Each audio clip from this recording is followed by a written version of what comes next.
Hello students, welcome to all. 5.3 exercise start करेंगे आज हम। ठीक है, 5.1 एंड 2 हम ऑलरेडी कर चुके हैं। पीछे की वीडियोस में जाकर आप देख सकते हैं जिसने नहीं देखी है। आज हम करेंगे 5.3। 5.3 का फर्स्ट क्वेश्चन है, निम्नलिखित संख्याओं के वर्गमूल ज्ञात करने में इकाई के अंक की क्या संभावना होगी। ठीक है, जो संख्याएं दे रखी हैं 9,801 है, उसके बाद 99,856 है, ऐसे कई सारी संख्याएं हमें दे रखी हैं और बोला गया है कि इनका जो इकाई का अंक है वो कैसे हमारी सहायता करेगा इनका वर्गमूल निकालने में। ठीक है, तो सबसे पहले जो मैंने इससे पहले वाली एक्सरसाइज में आपको बताया था कि कोई भी संख्या उसका पूर्ण वर्ग होने के लिए कंपलसरी होता है कि उसका इकाई का अंक 0, 1, 4, 5, 6 एंड 9 होना चाहिए, तो वो एक कंप्लीट स्क्वायर होता है। ठीक है, अब इसमें देखो फर्स्ट क्वेश्चन के जो फर्स्ट पार्ट है उसमें हमारे पास है 9,801, तो इसका इकाई का अंक हमारे पास क्या है 1। सेकेंड वाले में देखिए इकाई का अंक क्या है 6, थर्ड वाले में इकाई का अंक है 1 और फोर्थ वाले में है 5। अभी मैंने रिपीट किया था कि मैं फिर से लिख देती हूँ, जिन संख्याओं का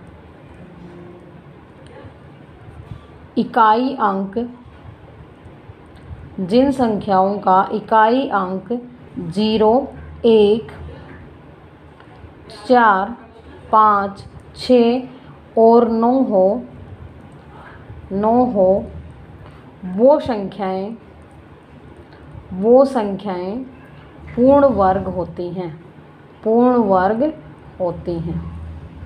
ठीक है, अब देखिए जो हमारे पास संख्याएं आई हैं वो इन्हीं में से हैं 1, 6, 1, 5, ये रहा 1, 5, 6। ठीक है, तो हमारा क्या रीज़न हो गया, इसकी क्या संभावना है कि इनके इकाई के अंक 1, 6, 5 हैं, इसलिए ये हमारी मदद करेंगे पहचानने में कि जो ये हमें संख्याएं दे रखी हैं ये पूर्ण वर्ग हैं।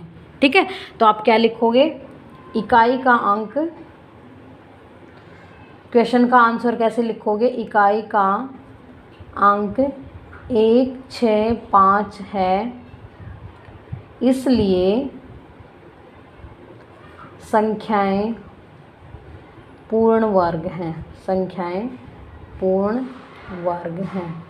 ठीक है, ये जो संख्याएं हैं ये सारी क्या हैं, आपस में पूर्ण वर्ग हैं, इनके इकाई के अंक से ही हमें पता चल गया। ठीक है, सेकंड क्वेश्चन देखिए। अब सेकंड में क्या पूछा गया है, बिना गणना किए यह संख्या बताइए जो वास्तव में पूर्ण वर्ग नहीं है।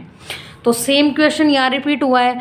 अगर हमें इकाई का अंक पता है तो हम बता सकते हैं कि कौन सी संख्या पूर्ण वर्ग है, कौन सी संख्या पूर्ण वर्ग नहीं है। इकाई का अंक देखते ही पता चल जाएगा, लेकिन यहाँ क्या पूछा गया है, जो पूर्ण वर्ग नहीं है। तो हम क्या देख लेंगे कि ये जो मैंने इकाई के अंक बताए हैं इनके अलावा जो इकाई के अंक हैं वो सब पूर्ण संख्याएं नहीं हैं। तो सेकंड का फर्स्ट पार्ट 153, सेकंड पार्ट 257 और थर्ड पार्ट है 408, उसके बाद फोर्थ पार्ट है 441। तो ये पूर्ण वर्ग नहीं हो सकता, ये संख्या पूर्ण वर्ग नहीं है। और क्यों नहीं है, ये हमें पता है कि जो पूर्ण वर्ग होती हैं उनमें इकाई का अंक 0, 1, 4, 5, 6, 9 होगा। पिछली क्लास में बताया, तब भी मैंने आपको बताया था कि ये चीज़ें हमें याद रखनी पड़ेंगी कि कौन कौन सी वैल्यू ऐसी हैं जो इकाई के स्थान पर आती हैं, तो वो संख्या हमारी पूर्ण वर्ग होती है, तो ये आप याद रखेंगे। अब सेम रीज़न सेकंड में रहेगा, सेम थर्ड में पूर्ण वर्ग नहीं है, इसका आंसर भी ये आएगा, पूर्ण वर्ग नहीं है। थर्ड क्या है, थर्ड भी पूर्ण वर्ग नहीं है, आप वर्ग लगाएंगे इसके बीच में, पूर्ण वर्ग नहीं है। फोर्थ क्या होगा, फोर्थ का देखिए इकाई का अंक क्या है 1, तो ये संख्या क्या है, पूर्ण वर्ग होगी, ये संख्या पूर्ण वर्ग होंगे।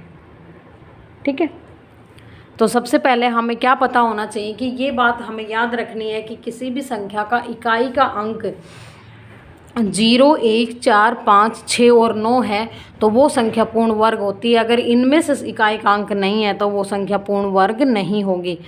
ये था हमारा first and second question. I hope आप लोगों को समझ आया होगा।